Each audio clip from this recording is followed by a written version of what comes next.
So these are solutions for homework from 4.1 and 4.2. We're given a derivative of a function and a condition, and we're asked to find the function whose derivative is that and fulfills f of 1 equals 9, the given condition. So we copy 6, we increase the power of x squared by 1 to 3, and we divide by the same number, the same thing here, negative 4. The function prime, that is x squared over 2, plus 2 times x plus a constant c. We simplify a little bit, 6 divided by 3, 4 divided by 2, and then 2x plus c. F of 1 equals 9 means that whenever we plug in 1 in the function, the result will be 9. So 2 and minus 2 and plus 2 and plus c equals 9.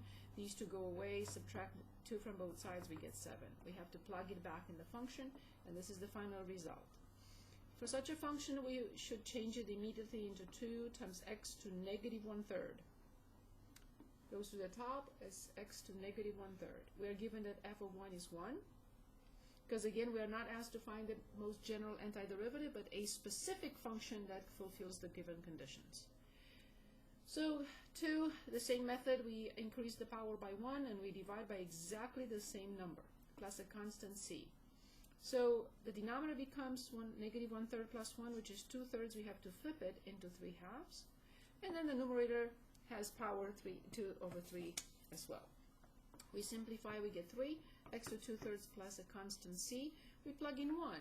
When we plug in 1, we get 3 plus c, which is 1.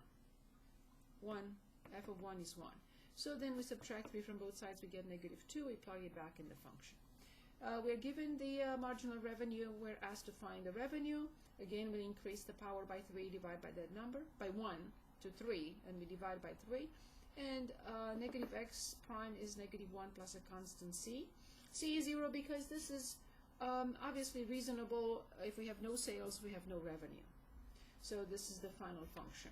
Here we're asked to find the sum from I equals 1 through 6 from 5i. 5 is in front. When I is 1, I have 1. When I is 2, plus 2. When I is 3, 4, 5, and 6. So 6 plus 4 is 10, and this is 10. So that's 21. 5 times 21, 105.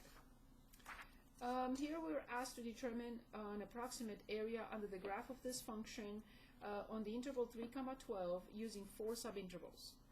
First, we have to find the width of each subinterval, dividing the length of the interval, 12 minus 3 divided by 4.